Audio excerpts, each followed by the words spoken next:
Pour la brigade de cuisine de Queen's Park, le chemin n'est pas très long. Un couloir et un trajet en ascenseur pour arriver jusqu'à la salle de réunion du deuxième étage. C'est bien différent des plats authentiques que l'équipe a préparés pour cet événement exceptionnel. Leur voyage a commencé à des milliers de kilomètres d'ici. Je ne suis même pas sur la carte. Je suis reconnaissante envers le député Mamakwa. Cela a demandé d'incroyables efforts d'acheminer ce gibier à Queen's Park depuis sa région.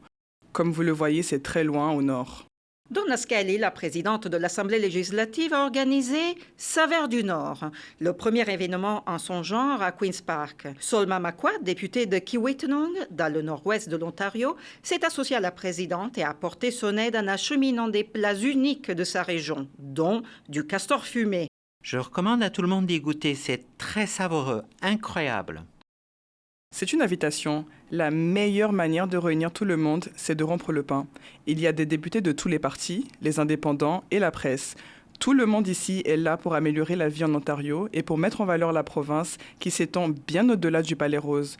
C'est une province magnifique. Une partie intégrante du mode de vie autochtone est de vivre de la terre, comme on peut le voir à travers certains aliments représentés à Saveurs du Nord, comme le ragoût d'orignal, l'oie pochée et le doré jaune.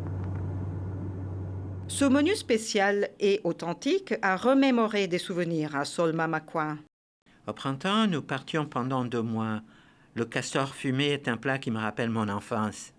Cela me rappelle comment c'était quand j'étais jeune, l'époque où on ne s'inquiète de rien, on n'a pas de soucis, on est juste dans la nature, complètement libre. Seul a tant fait pour amener la culture, la communauté et les traditions autochtones à l'Assemblée législative.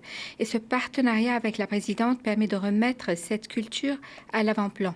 La présidente Scully a chaleureusement accueilli les invités en personne, mais dans un rebondissement amusant, en tant qu'ancienne journaliste, Qu'en pensez-vous? elle a retourné la situation et a tendu le micro aux membres de la presse. C'est un goût particulier, il y avait quelque chose de familier, mais aussi un goût différent.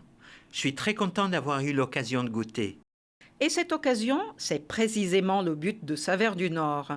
Rassembler la province et mieux comprendre la vie dans le Nord pour les quelques 800 000 personnes qui y vivent. Au final, nous voulons tous la même chose, améliorer la vie de tout le monde en Ontario, et nous pouvons y arriver ensemble. Our Night pour l'Assemblée législative de l'Ontario.